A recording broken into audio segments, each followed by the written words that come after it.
Mohammed Bey, the Counterfeit Viscount de CIGALA, by Anonymous.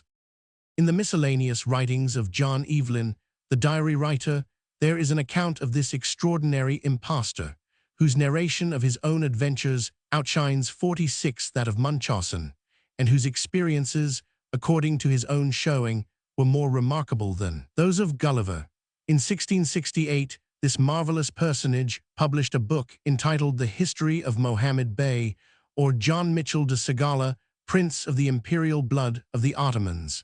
This work he dedicated to the French king, who was disposed to favor his pretensions. In this remarkable book, the pretender sums up the antiquity of the family of CIGALA, entitling it to most of the crowns of Europe, and makes himself out to be the descendant of Scipio, son of the famous Viscount de CIGALA, who was taken prisoner by the Turks in 1651. He pretends that Scipio, after his capture, was persuaded to renounce Christianity, and having become a renegade, was advanced to various high offices at the Porte by Sultan Solomon the Magnificent. Under the name of Sinan Pasha, he asserts that his father became first general of the Janissaries, then Seraskier, or commander-in-chief of the whole Turkish forces, and was finally created Grand Vizier of the empire. He also maintains that various illustrious ladies were bestowed as wives upon the new favorite, and among others, the daughter of Sultan Achanet, who gave himself birth. According to his own story, he was educated by the Moslem muftis in all the lore of the Quran, and by a series of strange accidents was advanced to the governorship of Palestine. Here, in consequence of a marvelous dream, he was converted, and was turned from his original purpose of despoiling the holy sepulchre of its beautiful silver lamps and other treasures. His Christianity was not, however, of that perfervid kind which demands an open avowal, and continuing to outward appearance a Mussulman, he was promoted to the governorship of Cyprus and the islands. In this post, he used his power for the benefit of the distressed Christians, redressing their wrongs and delivering such of them as had fallen into slavery. From Cyprus, after 2 years made brilliant by notable exploits, which no man ever heard of but himself, he was constituted Viceroy of Babylon, Caramania, 47 Magnesia, and other ample territories. At Iconium another miracle was performed for his benefit, and thus specially favored of heaven, he determined openly to declare his conversion. At this important crisis, however, his father-confessor died, and all his good resolutions seemed to have been abandoned. He repaired to Constantinople once more, still preserving the outward semblance of a true believer and ever obedient to the muezzin's call,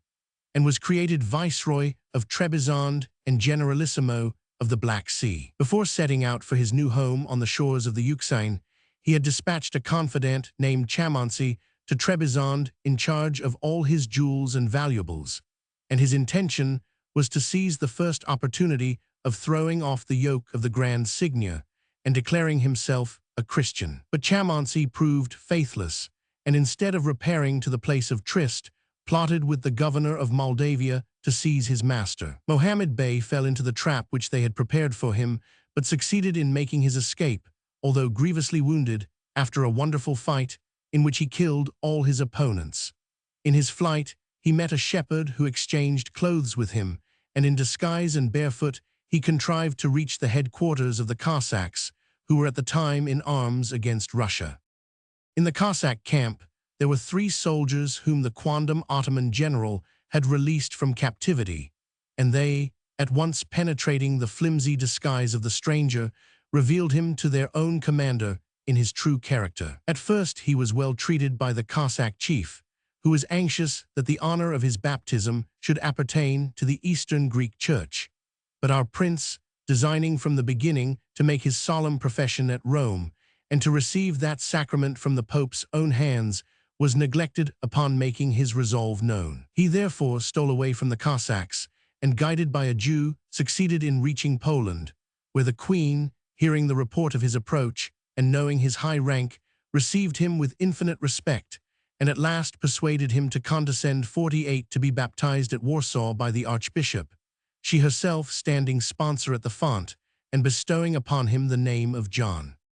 After his baptism and subsequent confirmation, this somewhat singular Christian set out on a pilgrimage to the shrine of Our Lady of Loreto, and afterwards proceeded to Rome, where he was received with open arms by Alexander VII. On his return journey through Germany, he found that the emperor was at war with the Turks, and without hesitation espoused the Christian cause against the circumcised heathen, slaying the Turkish general with his own hand and performing other stupendous exploits, of which he gives a detailed narration. As a reward for his services, the German emperor created him captain guardian of his artillery and would have loaded him with further honors, but a roving spirit was upon him, and he started for Sicily to visit his noble friends who were resident in that island. On his route, he was everywhere received with the utmost respect by the princes of Germany and Italy, and when he arrived in Sicily, not only did Don Pedro de Ragan house him in his own palace, but the whole city of Messina turned out to meet him, acknowledging his high position as a member of the noble house of CIGALA, from which it seems the island had received many great benefits. Leaving Sicily, he next came to Rome, into which he made a public entry, and was warmly received by Clement IX, before whom, in bravado, he drew and flourished his dreadful scimitar in token of his defiance of the enemies of the Church. At last, after touching at Venice and Turin, he arrived in Paris, where he was received by the king according to his high quality, and where he published the extraordinary narrative from which we have taken the above statements, and which honest John Evelyn, who was roused by his appearance in England, sets himself to disprove. Right willingly does Evelyn devote himself to the task of stripping the borrowed feathers from this fine jackdaw. After inaugurating his work by quoting the Horatian 49 sneer, spectatum admissi risum tenitis amici, he at once plunges in medias res, and not mincing his language says, "This impudent vagabond is a native of Wallachia, born of Christian parents in the city of Trogovisti," and throughout his exposure employs phrases which are decidedly more forcible than polite. From Evelyn's revelation, it appears that the family of the pretended CIGALA were at one time well-to-do, and ranked high in the esteem of Prince Matthias of Moldavia, but that this youth was a black sheep in the flock from the very beginning. After the death of his father, he had a fair chance of distinguishing himself, for the Moldavian prince took him into his service and sent him to join his minister at Constantinople. Here he might have risen to some eminence, but he was too closely watched to render his life agreeable, and after a brief sojourn in the Turkish capital, returned to his native land. Here he became intimately acquainted with a married priest of the Greek Church and made love to his wife. But the woman, the better to conceal the familiarity which existed between herself and the young courtier, led her husband to believe that he had an affection for her daughter, of which she approved. The simple ecclesiastic credited the story, until it became apparent that the stranger's practical fondness extended to the mother as well as the daughter, and that he had taken advantage of the hospitality which was extended to him to debauch all the priest's womankind. A complaint was laid before Prince Matthias, who would have executed him if he had not fled to the shores of the Golden Horn. He remained in Constantinople until the death of the Moldavian ruler, when he impudently returned to Wallachia, thinking that his former misdemeanors had been forgotten, and hoping to be advanced to some prominent post during the general disarrangement of affairs. His identity was, however, discovered, his old crimes were brought against him, and he only escaped the executioner's sword by flight. For the third time, Constantinople became his home, and on this occasion he embraced the Moslem faith, hoping to secure his advancement thereby.